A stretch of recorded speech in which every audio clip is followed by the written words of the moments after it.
Thank you so much for listening to Urbanistica podcast. I am Mustafa Sharif, an urban planner, and you're more than welcome to join my big journey of exploring the making of smarter and more livable cities. Please don't forget to follow Urbanistica on the different social media platforms, and also let's connect on LinkedIn. Big thanks to Urbanistica podcast partner AFRI. AFRI is an international engineering and design company providing sustainable solutions in the fields of energy, industry, and infrastructure. Are you ready for a new episode? Let's go for it.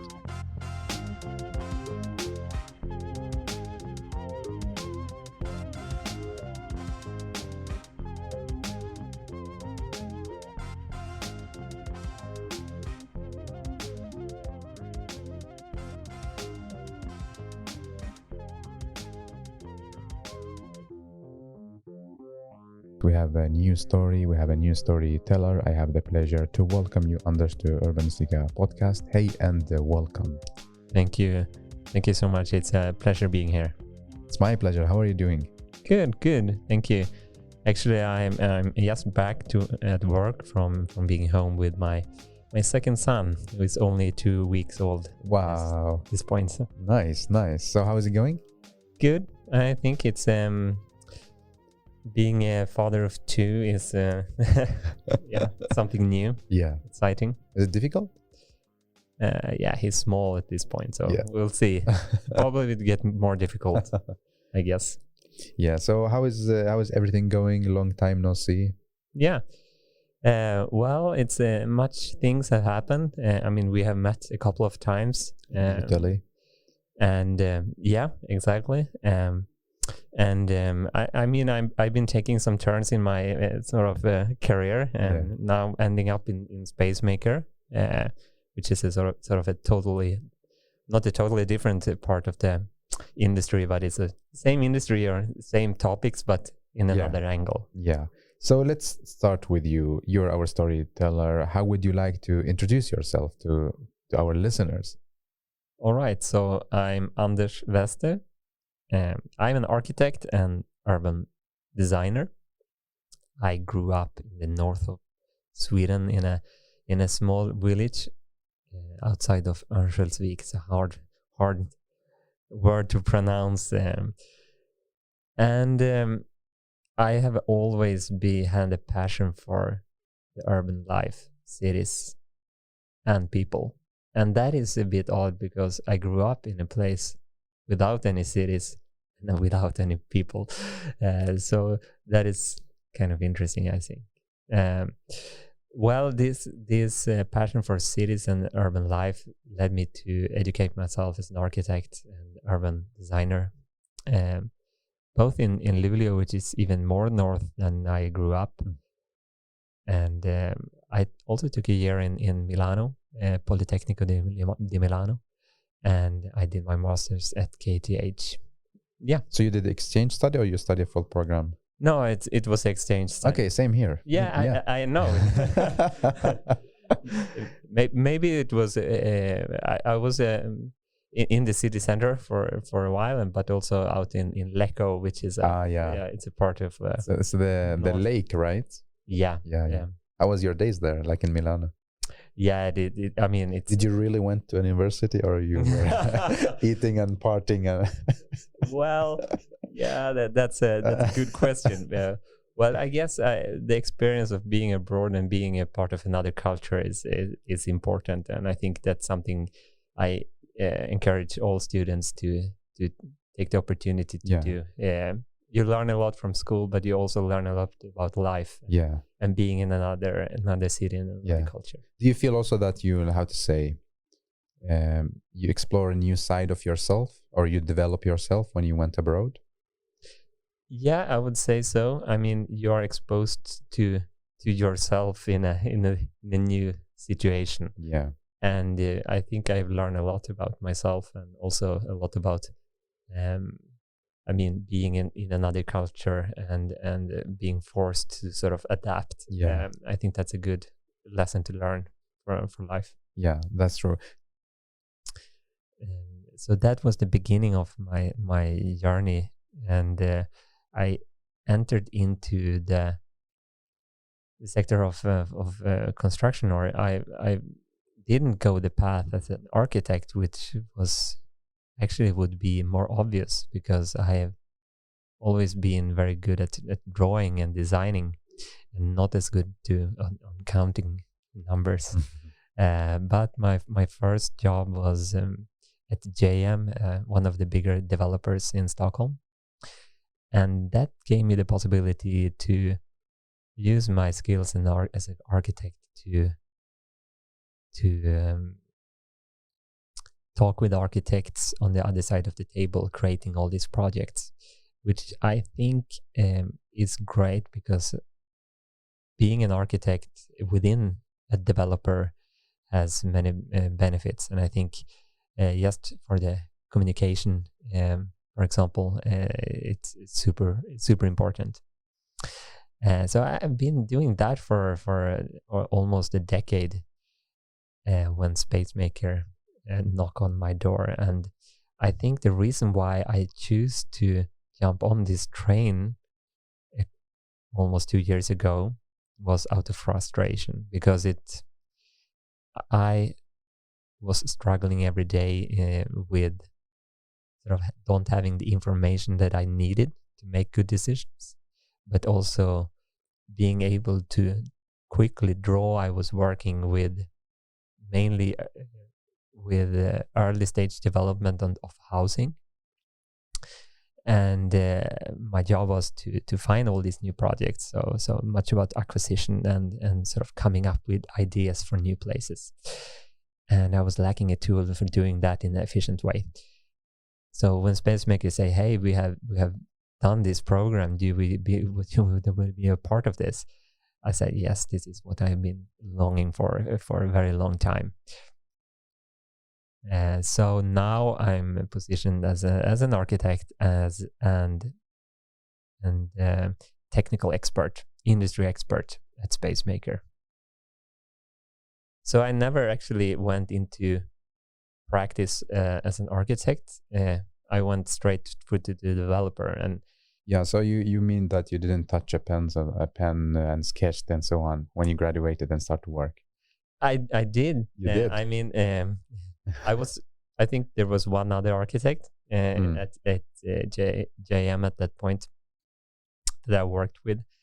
So I used the pen, and actually I was much better drawing than calculating. Okay. So it was a strange move, I would say, for me.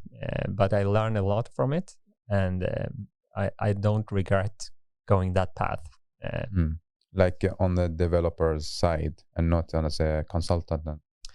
Yeah, exactly. Perhaps I will end up as a consultant someday as well. So yeah, who knows? But I mean, like in the beginning, because usually what we dream of, like same, I did the same. How to say? I went to the same university, and we were dreaming of going out and working as a consultant and draw and so on. We never thought that we can be on the other part of the game. And yeah, it's well, that's true, and I think that goes for many of my my peers at that point, and me as myself as well. And I guess working as a developer also gave me the possibility to become a good sort of when you work with architects, you can also understand the language, and it makes it a little bit easier. Yeah, I think you also can be a better developer by having the training as an architect. Yeah, because then you speak a common language. Exactly. Like you as a developer and then the architects. So not so much of friction maybe. Yeah. When it comes to communication. Yeah. I guess you have seen that that friction. Yeah. So what happened then after JM? Well, I continued the path of another developer for a couple of years. And I always had the sort of the feeling that I was going to do something different, because I'm as a person is curious and want to try different angles, I think. So when Spacemaker asked me to join, when they opened up the office in Stockholm, it was sort of it was a good timing, because I think I quit in sort of in frustration in one way, because I was frustrated in the way we worked, that things were very slow and I didn't have the tools that I needed to make what I wanted.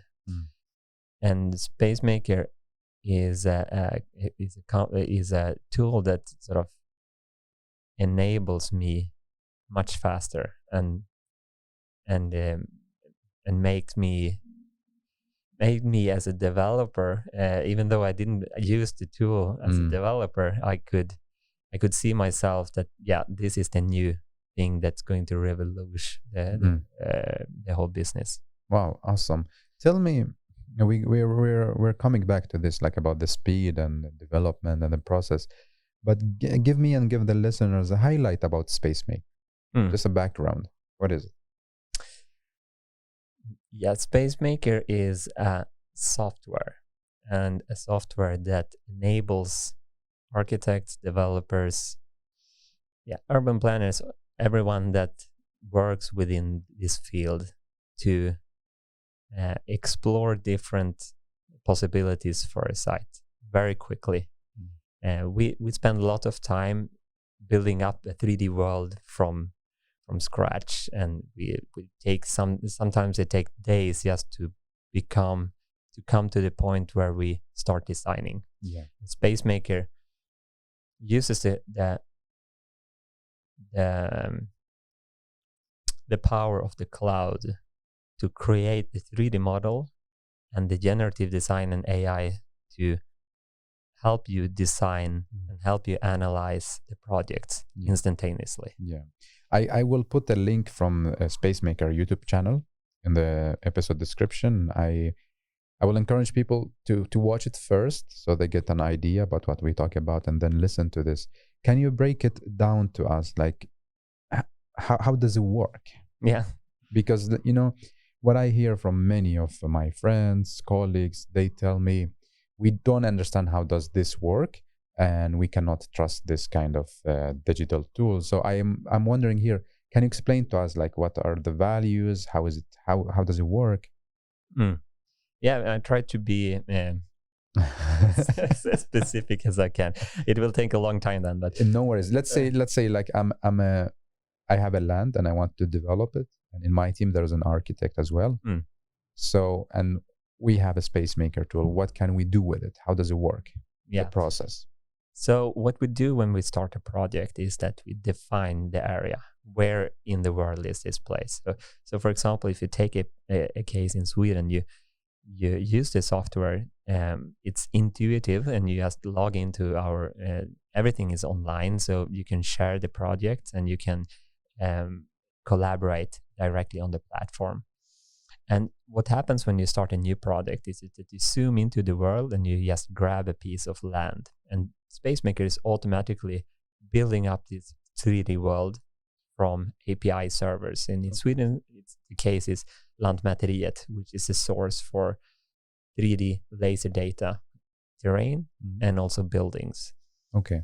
And we get the roads and streets from Trafikverket, which is the is it the traffic agency or department?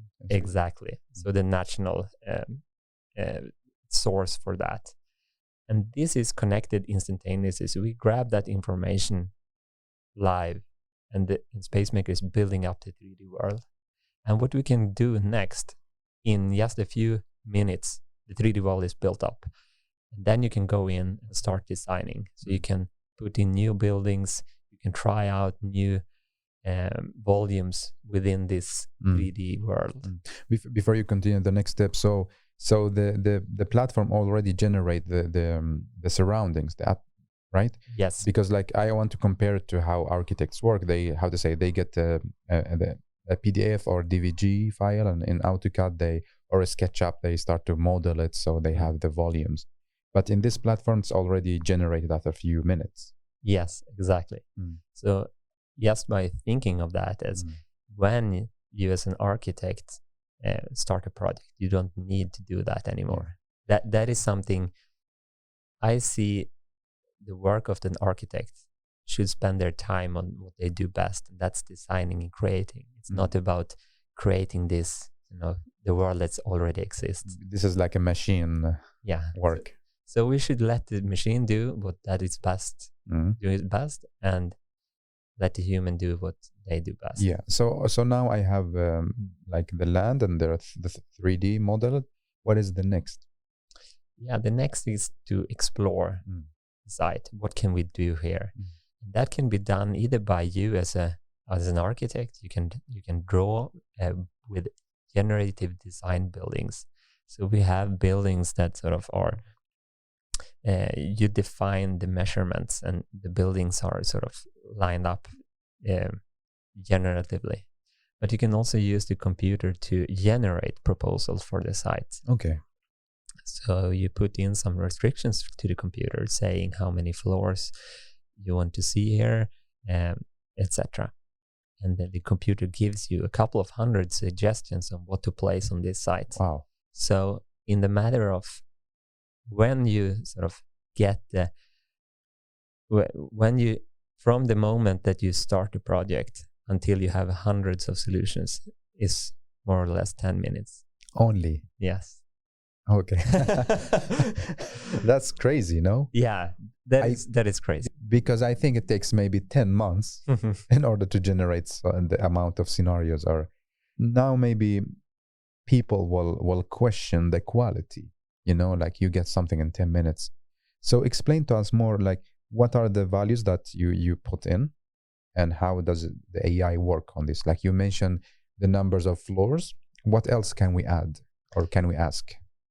Yeah, at this point it's much about the sort of dimension of the buildings, width and length, and how dense the site should be. And Spacemaker it's a computer, right? So it's thinking not necessarily as an architect. It thinks as a computer. So it tries out different proposals for the site.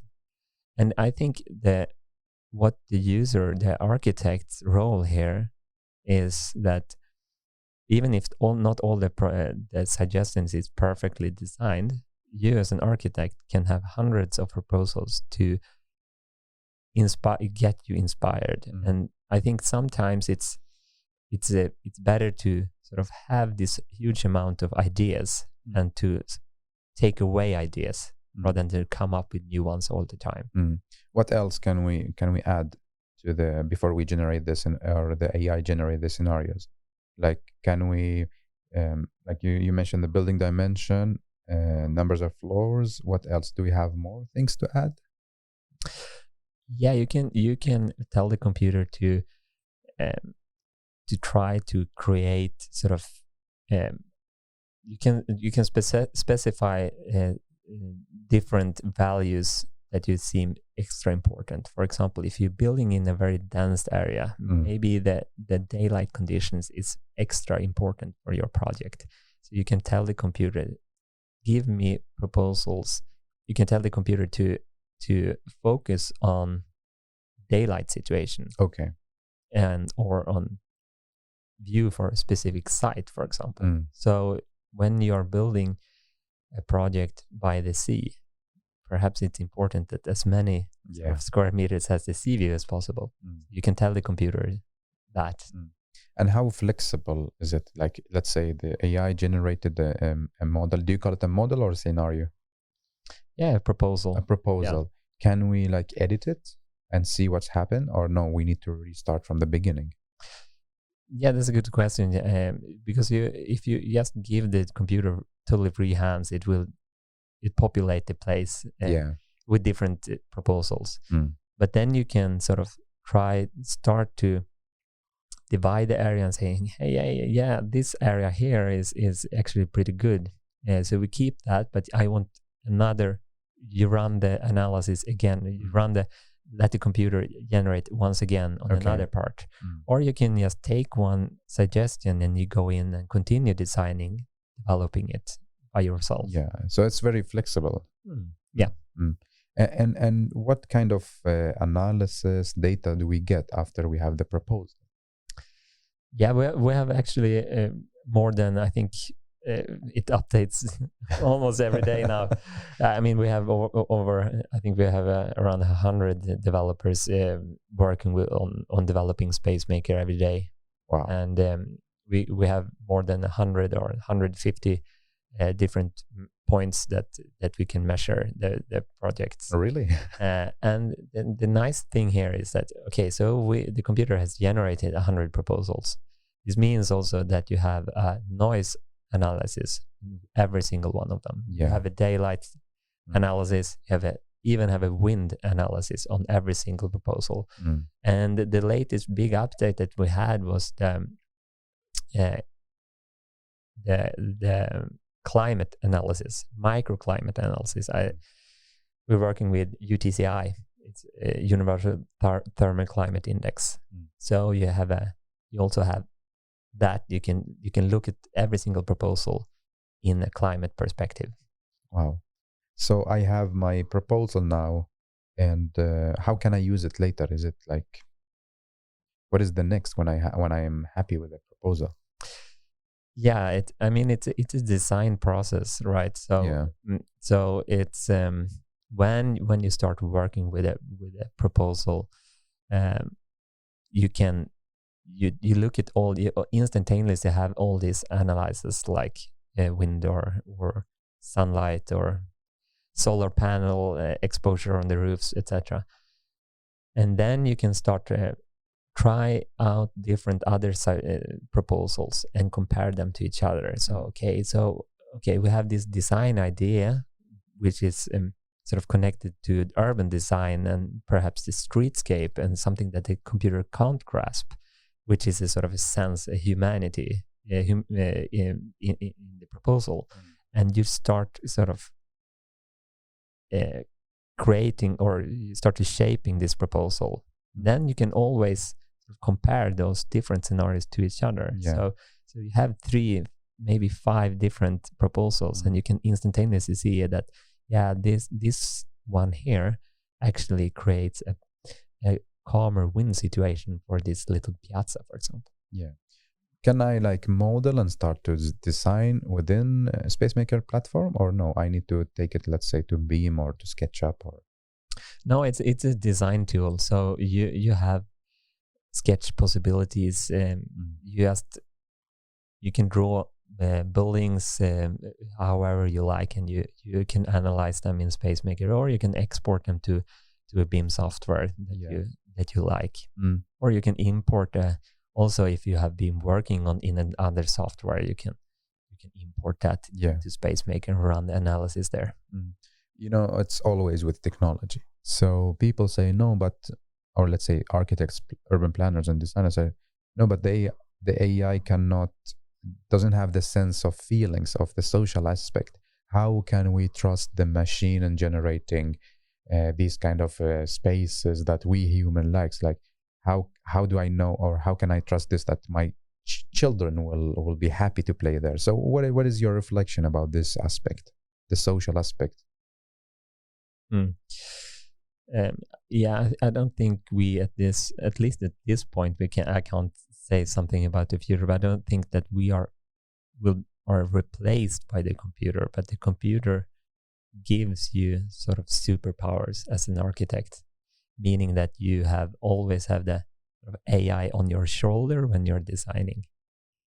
That means that you are in charge, and the AI gives you input, saying like, if you design like this, you have these qualities, but if you do a little bit of change here, maybe it will become better. Yeah. And but then, I mean, when the AI generate a proposal in 10 minutes or hundreds of proposals, then we maybe lose this kind of discussion within the teams, right? Or like you an architect, like it takes months when you sit with somebody from the ecological department and somebody from traffic, and there's a discussions going on until you get like half a proposal. But now when you do it in 10 minutes, then you lose maybe this kind of discussion between the disciplines. And what do you think? Is it good, bad? I think, I mean, Spacemaker as a platform is built to be collaborative. It has the possibility to include all these stakeholders into one platform, which means that everyone can share the same information and look at all these analysis together. And to answer your question there, I think, as I mentioned, also having all these ideas on the table from day one also gives you sort of a kickstart into the design process. Instead of starting off with a totally blank sheet, you have the computer saying, hey, you can do like this, you can do like this. And then all these specialists that are always included in the projects, they still have a say. It's not like we are replacing specialists with one tool. It's for all of us to sort of look at the same picture and create sort of the same vision and same idea of what we are creating. I don't know if I answered the question. No, I understand. I understand your point. But then, like, why do we need to work now with it? Like, what do we gain? I think, I mean, if you look at how long time we are spending in planning processes today, we can easily see that there is something that needs to be done, or at least there is lots of potential to make things better. If we look back, we can see that, I mean, we're starting. If we start with just using the pen, and then it came CAD and BIM. Yeah, I think now is sort of time for next revolution, and I think the timing is just because we can. It is happening now. So I think we can see when we talk to our customers that we can see that many of them save a lot of time. And we can also see that we don't miss things the same way. We have the possibility to explore the projects in so many ways much earlier. And you know that the possibility to change a project is so much larger in the beginning of the project than in the end. And be able to put all the cards on the table instantaneously gives you also the possibility to steer the project in the right way from day one. And that saves a lot of time. Actually, we had one customer. Now, if there is a French speaking in the audience, well, I apologize. Valoud Pistier is an architect from France, based in Paris. They actually did a comparison with working with one team working with Spacemaker and one working without Spacemaker. Nice, so, because I just wanted to ask you, like, did you do that, like comparing? Nice. Yeah. Tell me with details, please. Also. Okay. Yeah. So I can. So they had one team. They have the same sort of objective, and the same amount of people in the teams, and the result was that this team with Spacemaker, they spent 36% less hours to produce the first sort of proposal that they were satisfied with. Wow. And then they revised the proposal, and they revised the proposal, and they spent 50% less time with the revision of the proposal. That's crazy. So many hours. It's like so much money also. Yes, it is. But we can also see that by releasing that amount of time, we can also spend that time on doing the projects so much better. Yeah. And the fun thing here with that case study is that they only have a couple of hours of training before they started, so they were not experts. So even though they didn't have the hands on Spacemaker just before, they instantaneously save that amount of time. That's nice. So what do you think? Like, let's say the project is 100 hours or 200, let's say 100 hours, so easy to calculate. And then we save 36 hours. So what can we do with these hours, amount of hours? Should we like work on the same project? Should we take another project? Or like, we're going to have a free time, right? Yeah. In your opinion, what should we do? Yeah, and I think there was it was a I think I have a quote here from the CEO of an architect firm that we work with, and he said that it's a mix of fear and delight when we look at Spacemaker. And I guess it has to do with time there, since we are a since architects are priced on time. But they also could see that this will be the new standard, and they could see that they would not be competitive without using that amount of intel that Spacemaker can give. And when we can see all this information is possible to have in early stage, it will also be demanded from clients and from different sort of stakeholders. But what we do with the free time, recording a podcast.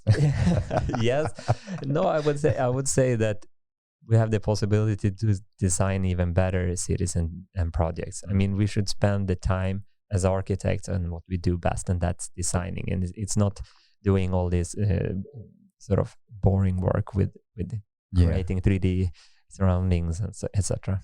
Yeah, I will go to the favorite question for many of the listeners. Like, will the AI replace architects? Will we lose our jobs? Like this kind of discussion. What do you think? Yeah, I think that question has always been raised, right? Yeah. When we are progressing. That question was raised when sort of Excel was launched, and who is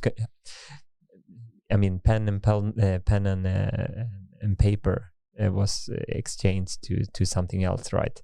So we have never seen a loss of sort of opportunities. I think when going into a new era, we will not see that we are going to be left behind as architects and not used anymore. We are sort of, our work will be something a little bit different.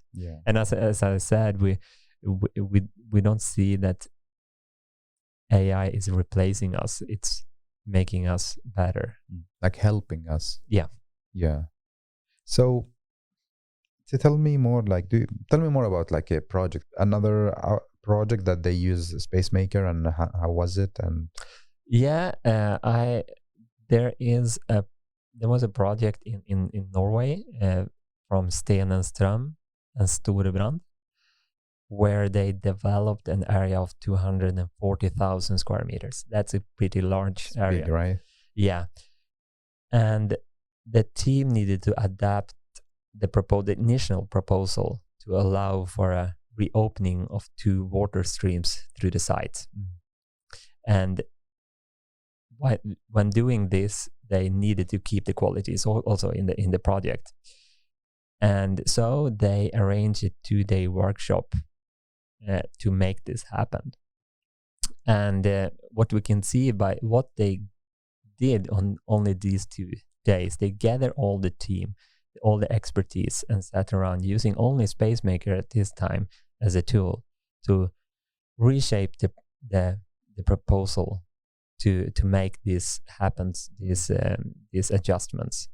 And they don't only manage to adapt the proposal, they also was able to reduce the amount of area that had low daylight with 51%, and they also reduced facades with high amount of noise with 10%. So in 2 days they managed to do that, and they also even got a much better project. And looking at I'm passionate about urban about the city and the urban life.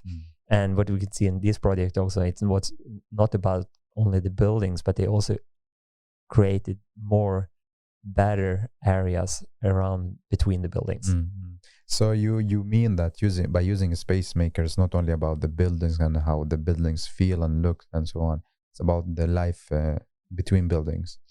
Yeah, I would definitely say so. And looking, I mean,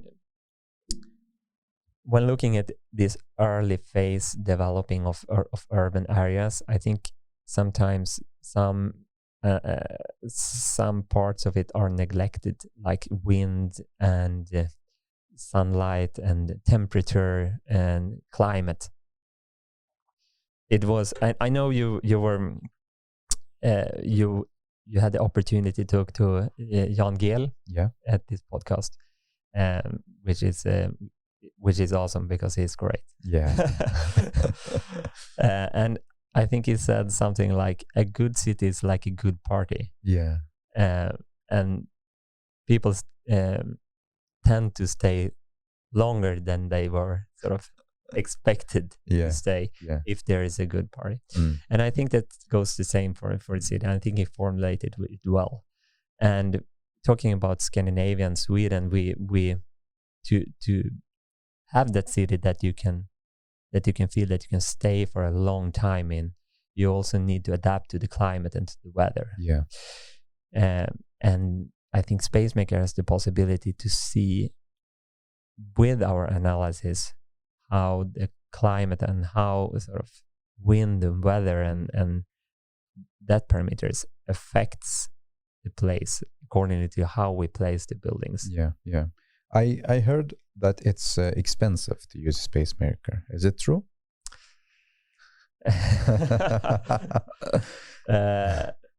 Or, by the way, before we start talking about the price, is a Spacemaker the only one of this kind of doing generating proposals like this worldwide? No, there are more, and I think that kind of sort of competition is good for developing the tools. But we are the best. No, but there are others. It's not. It has. I think there are similarities, but also many different sort of aspects that are different. We are a cloud native product. What does it mean? It means that everything we do is in the cloud. So the program is born in the cloud. Everything we have done, the code is done with cloud computing. So all the analysis is run in the cloud, and we have the project is sort of it's built to be a collaborative tool. So it's not stationary somewhere. It's like everyone can open it from any PC, from any laptop, from any. Yeah. Right? Okay. Yeah, I was working at my from my cottage in up north this summer with just using my cell phone as a 4G router. Wow. So that's possible as well. So tell me about the price. Yeah. So we about a year ago we were bought up by Autodesk, which is a huge. It's a huge thing. I remember. Congratulations. Yeah. Thank you. Yeah, and I think that is sort of one of the reasons why we went into that acquisition was to make the product available to everyone. And I don't think we could have made that without Autodesk. And that is why we have now transitioned into a user-based subscription. And talking money, it's a subscription for 3,830 euros per year. Like how much if you in dollar? Well, or say the number again, because there are many numbers. Maybe, or like just tell me a rough number about it. Yeah, so it's 3,830 euros. Okay. Per user. Per user. Yeah, per year. So if I'm a developer, I am a user, and then I can share it with my architect and so on, or how does it work? The user must have a license. Okay, yeah. And and that is for a standard license, and a standard license meaning that the user can start unlimited number of projects and they can analyze their proposals, how many times they like during that year. And then you have different, what do you call it, option or offers? We're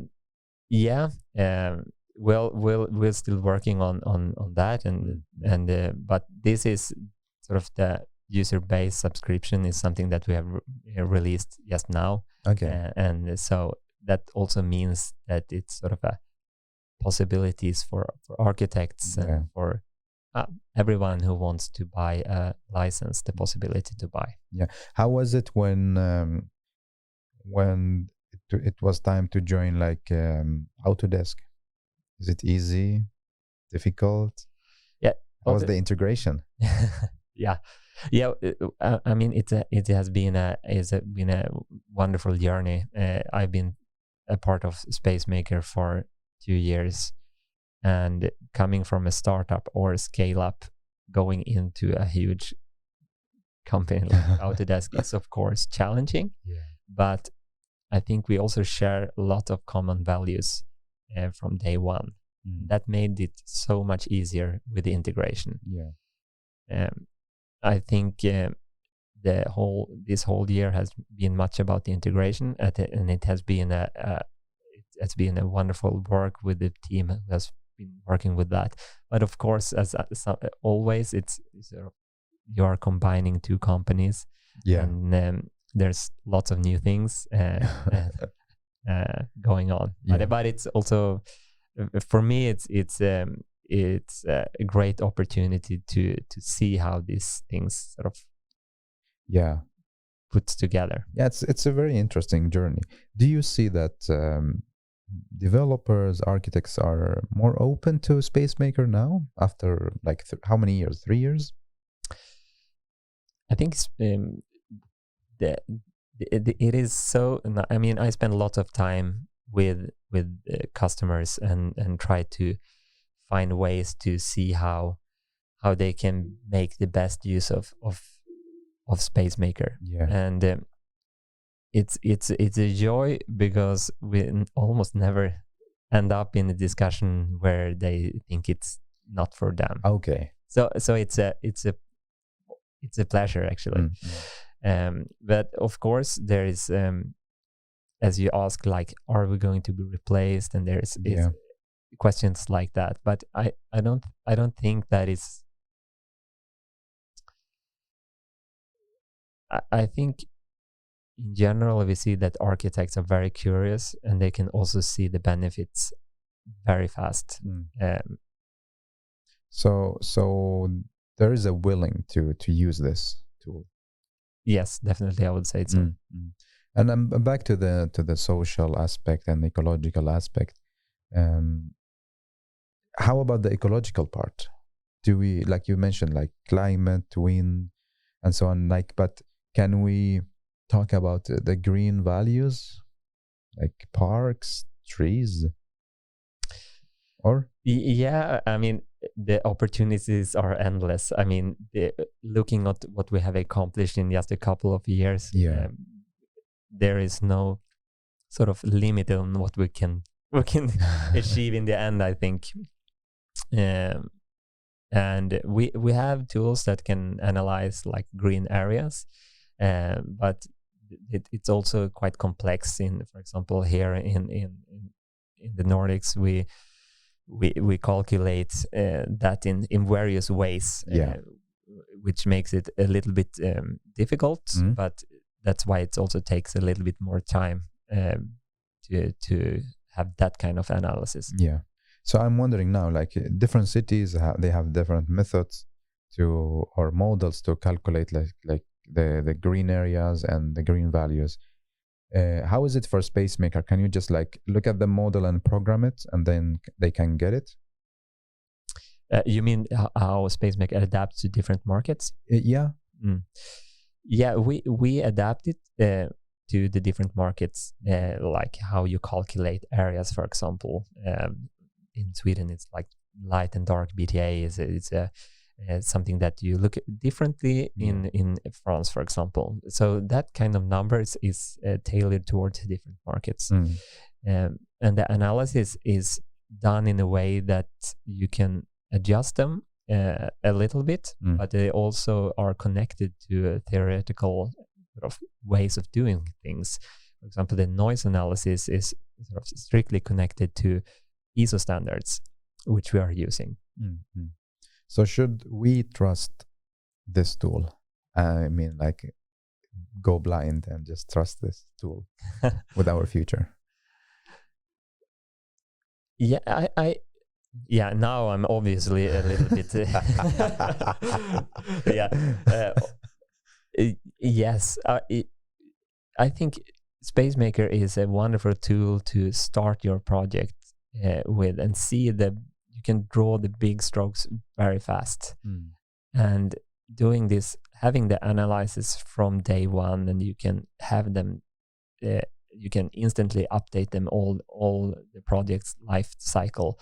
At some point you might need to sort of go into specific things that we can't answer, but I had a customer that told me the other day here that he went back to the projects that he had done before, where noise has been evaluated, and he backtracked them and he checked them, like, is this really have the consultancy really done a great work here? So he could actually find a couple of them that wasn't really done in the right way, so we can go back to them and say, hey, is this number really correct? And then they could see that they had done a mistake.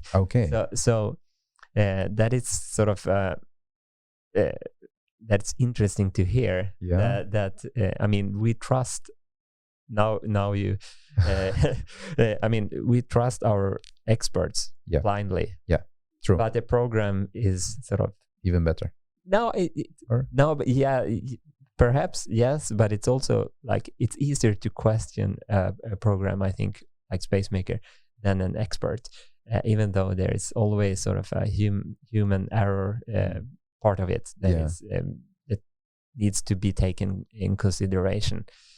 So I think it's a matter of time that we see that these kinds of tools is as trustworthy as anything else. And I imagine you're facing a lot of challenges because you're bringing something new to the industry, and especially it's something digital. So what are the challenges that you're facing? I think that what we see is that I think the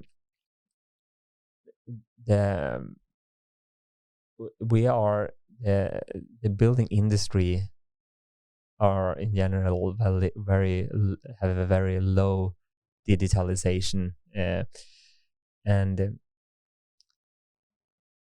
I think the challenge is to sort of take the leap into the new era of digitalization. We can see that the mindset is already there in many ways, because all the people we are talking with is very optimistic and positive. It's more about sort of taking the step and seeing that this is something that we need to change our way of working, and that can sometimes be a bit challenging and painful. But now you're telling me the mindset is there and the tool is there. So what makes us not going with it? Is it an economical question or no? Or a process-wise? I think it's process-wise. I think it's about sort of, okay, we are comfortable in the way we are doing this. We are making money. We are doing well. Why change? You can see that this way of working might be a better way of working, but we are still happy. Like it's a little bit sad to say that, but it's sort of, I think that's one part of the truth, is that it's too painful to change the way we are working, and maybe also change the business models of our companies. Yeah, because now I'm thinking, if I gonna use AI Spacemaker tool, does it mean that I will have less money from the client, right? Because I would say it takes 50 hours instead of 100, which means less money for me. True? Yeah, and I think that is sort of the pains that we see from architects, for example, to solve that. Yeah. And I think it has, maybe we might see another business model from consultancies in the future. Yeah. Or it's a matter of sort of, I mean, you can also bring so much more value to the table. Yeah. So in my point of perspective, I think you can charge more. Interesting business model. But because I know sometimes when I read a newspaper or homepages, they say if you don't use the digital tools, then you're not relevant. What is your opinion about this? Is it true, like there will be a point of time that everybody should change their business model, so it's better that they start early now and not later? Did you understand my question? Yes. And I think that's how the companies that were early adopters to Spacemaker, how they thought about it. Yeah. They saw the value, and they saw that, okay, this is going to be the new standard, so we need to move now, otherwise the train is leaving.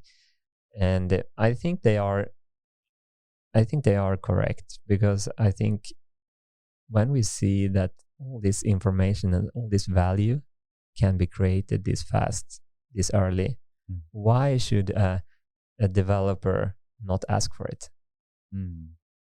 Like, now you have given me this nice proposal here. It's very well drawn, but I also want it analyzed through wind and to noise, and I want a full daylight study of it. Can you give me it tomorrow, please? Okay, I understand you. So there will be a kind of competition. Like, Yeah. let's say there are two offices, right? Like X and Y. X uses Spacemaker, Y doesn't use. So X is more relevant because they're going to be faster with the amount of proposal and generating the analysis. Yeah, and I think they will also be more relevant because they can bring more value to the table. They can back up their proposals with facts. And I think that is something that at least I have seen struggle with a lot in the process, is that there's a lot of thinking, and I think this is nice, and I think that this might work. And with Spacemaker, and we can back this up with data, so we can have a data-driven process. Yeah, always backing up our designs with facts. Yeah. How do you develop the tool? What do you call it? The features? Like, do you ask for feedback? Because like I think I 1 or 2 years ago I talked with a founder, and he told me like our team is like developers and architects and so on. So how do you do it now? How do you know that this tool is good, this is not good? Yeah, so we have a constant dialogue with our customers. So we ask them continuously, like, what is important for you? What would you see in the future? And me, as an architect working in Spacemaker, along with lots of other architects and urban designers and industry experts, we also have that insight from the industry and can give that feedback into the product team developing the product. And how do you communicate with that? Your architect, let's say your team mate is the developer. Like, do they understand what architects need, or like you need to tell them all the time? No, it's like this. It's like this. No, we have a extremely wonderful team, and it's amazing how much they know about architecture and urban design. But of course, there is a differentiality in language between a developer of a program and an architect. But I think we have found a great way of visualizing it and sort of explaining. I can explain that I want to do this, and I draw it and I show it, and the customers show it. They can translate it, that sort of way of working into something new. Do you like to work with developers? Do you find it interesting? Like, I mean, you train to be an architect, working with architects and so on. Suddenly now you're working with programmers, developers. Do you like the journey and the way of working? Yeah, I think, I mean, as I said in the beginning, this is another another part of the same field. And I really enjoy that because it's sort of broadened my perspective a lot. And being part of something new like this is very inspiring. Yeah. Let's talk about the future. Do you, in let's say, in how many years you will see that every single office is using a digital tools? Let's say it's Spacemaker. Do you see like this will be a normal part of our daily job, like just like how we use Beam or AutoCAD? Do you see this happening in the future, like nearest future, or no? Yeah, I mean, I would say yes. I think that what we see is the developing of this tool is going so fast, and I think it will be a standard in a couple of years. I mean, looking back 5 years, Spacemaker didn't even exist, so it has happened a lot in a very short time frame. So you see this is happening? Yeah, definitely. And I mean, we are happy to have so many new customers every day joining us. Will you also like make a kind of student Spacemaker for students? Like, because I know AutoCAD, if you remember, we could download like a student software. That is something I don't know actually. If it also maybe a part of the integration of Autodesk, but we'll see. Yeah. So what is the future? What is the next step for AI? What is going to happen? Of Spacemaker. Yeah. Well, as I said, everything is so fast, and we are updating the program every day, and unfortunately, I can't give you any sort of specific updates. Very boring answer here, but that's the way it goes. We have a research team in Boston working with research of new features, I'm sorry, but I can't go into so much depth there. That's so sad. No, but thanks for the answer. So what do you do now? What are you working with in nowadays? Yeah, my position is architect and technical expert, and my role is to be there with new customers, and trying to figure out how they can implement a software like Spacemaker and how their processes look like now, and how it would change with use of Spacemaker. And then I do sort of stuff like this, talking to you now, and try to spread the word of Spacemaker in Northern Europe. It's your like region or area, focus area. Yes. Do you see that young generation of architects are more willing to use a Spacemaker compared to seniors, or open to the discussion of using an AI? Yeah, I would say yes, but I think what we see with the young architects is that they tend to take more for granted that they will work with what they have a passion about. What do you mean? Yeah, I will try to explain that. So I think the new generation is much more driven about things they like. So meaning that when they see a tool like Spacemaker, they realize that I don't need to spend time doing these boring things. I can work what I do best, what I like the most, designing or whatever it could be. So I think the use of a tool that sort of cuts away things that are not, that you're not passionate about, sort of will address that younger generation that is coming.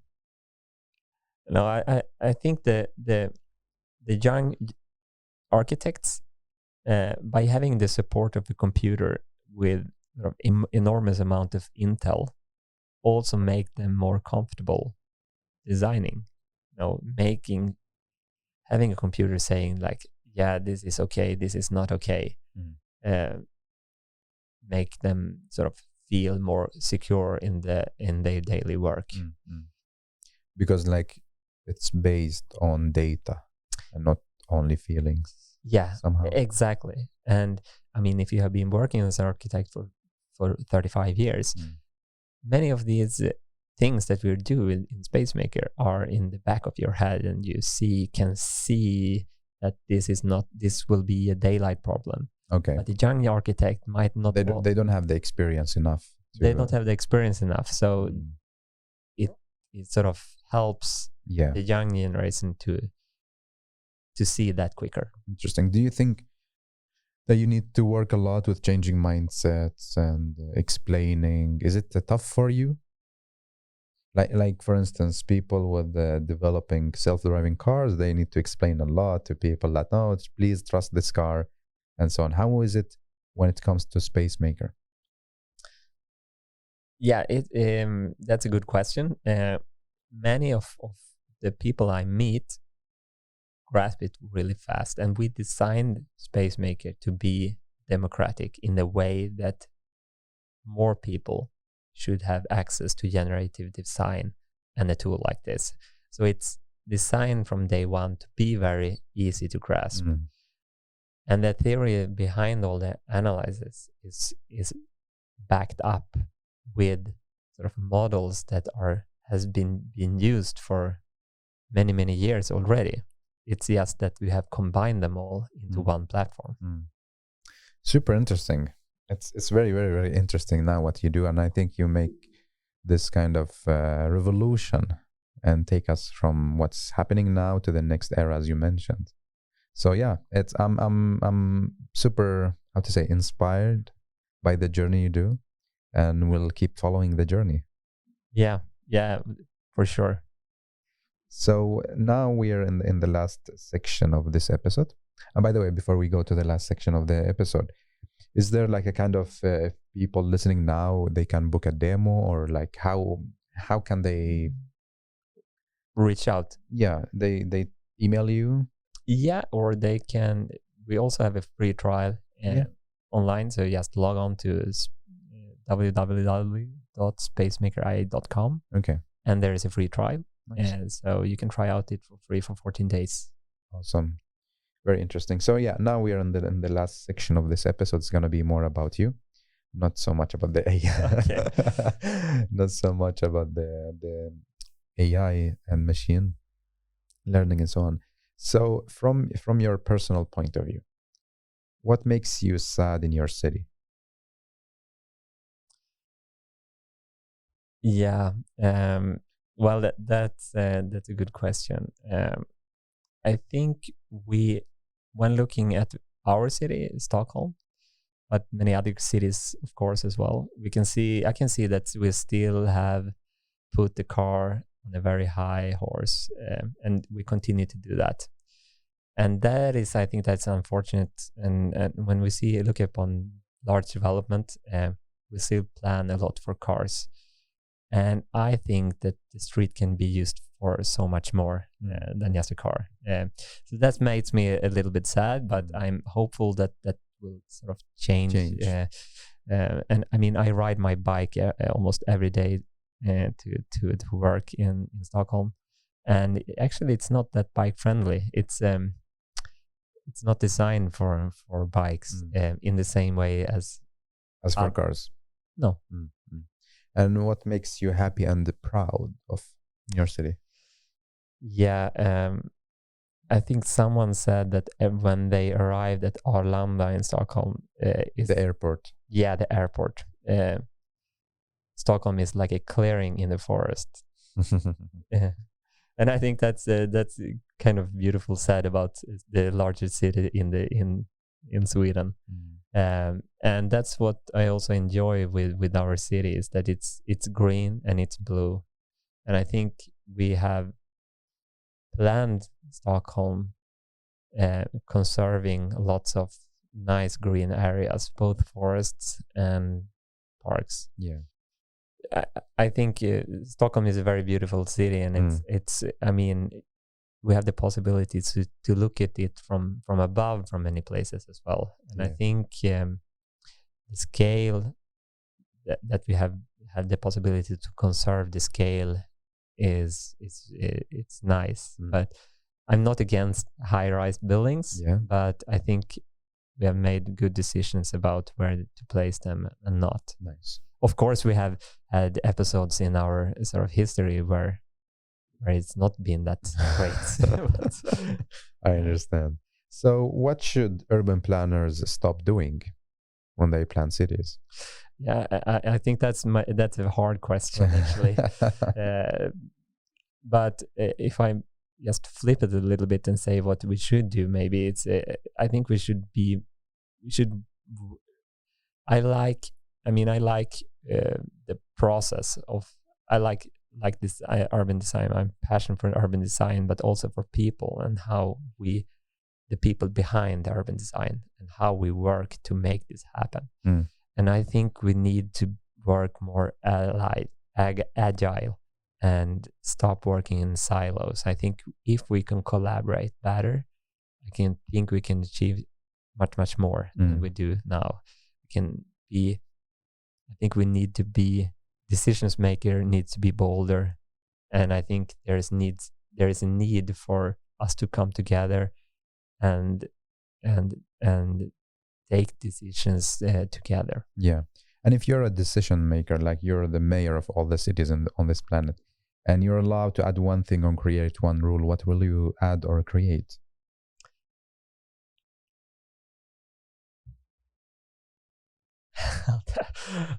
I don't know if I can answer that, actually. That was a tough one. It's not easy to be a mayor. No, no, I guess it's not.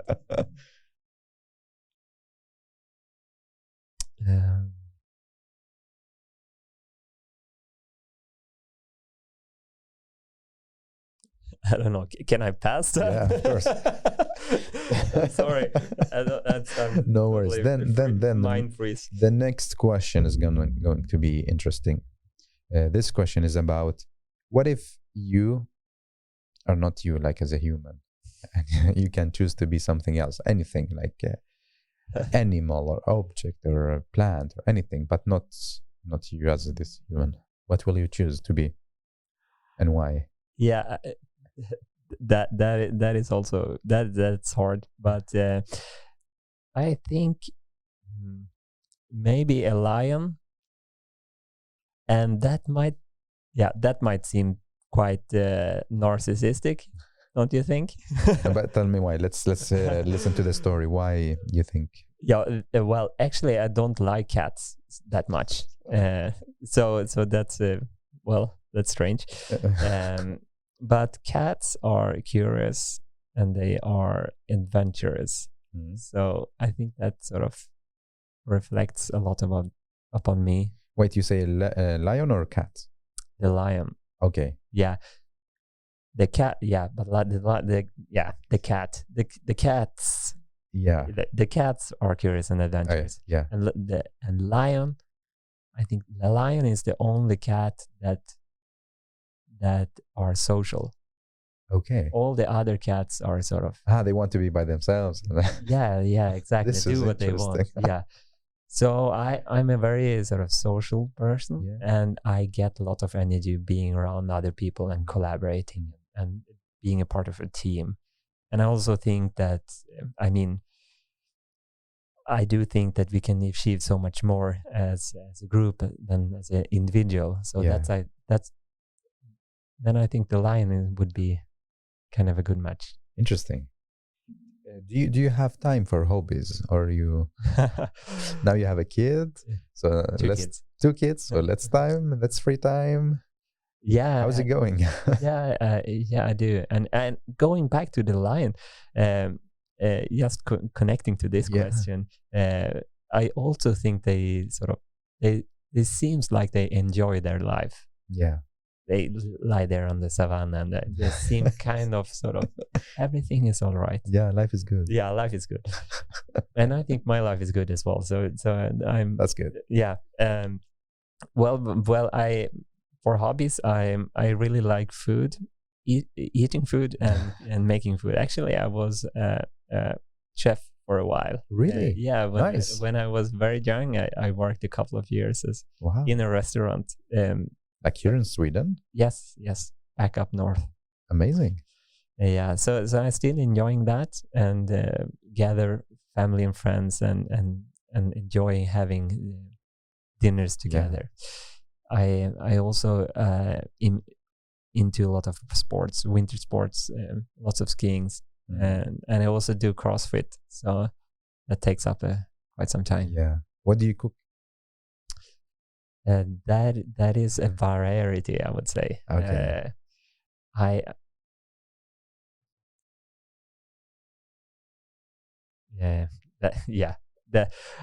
cook. I don't think I come up with a special sort of meal here. Swedish meatballs. Yeah, maybe I like the Nordic cuisines in general. Yeah. Also, I mean, I like Italian food as well. I think all the different countries has specialties that I like. I recently bought a book from about Chinese cooking. So Nice. So now I'm running to these stores with bottles that you can't read, and it's all these crazy things, and try to cook something out of that. Yeah. Very interesting.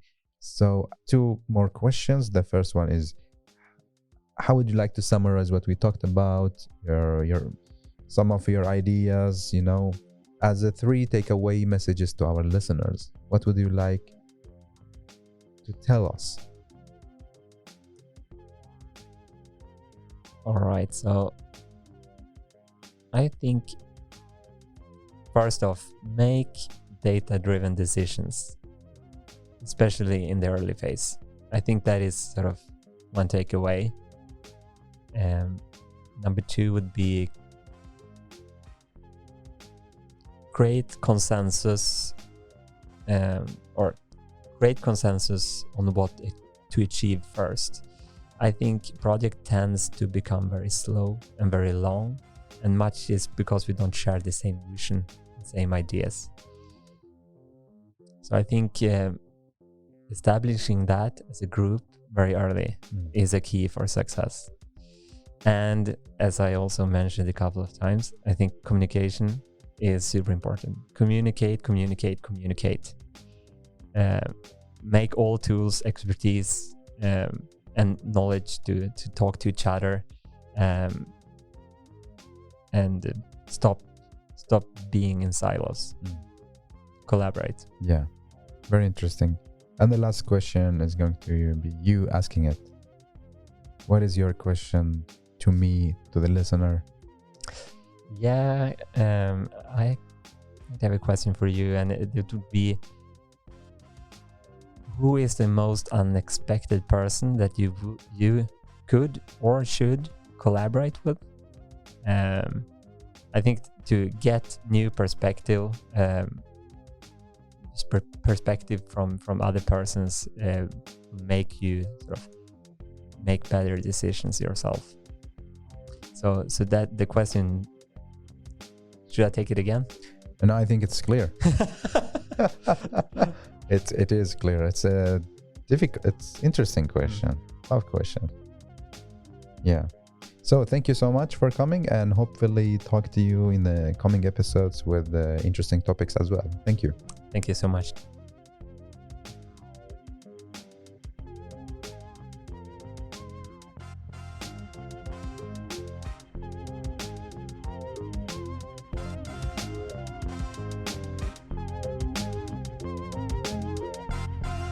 Well, thank you so much for listening to Urbanistica podcast. I hope you really enjoyed this episode. You learned something new and also got inspired by the guest. Don't forget to share the episode on your social media and recommend it to people you think they are really interested in this topic. Thank you so much again for giving your valuable time to Urbanistica podcast. I am Mustafa Sharif. Keep up the good work. Keep loving cities.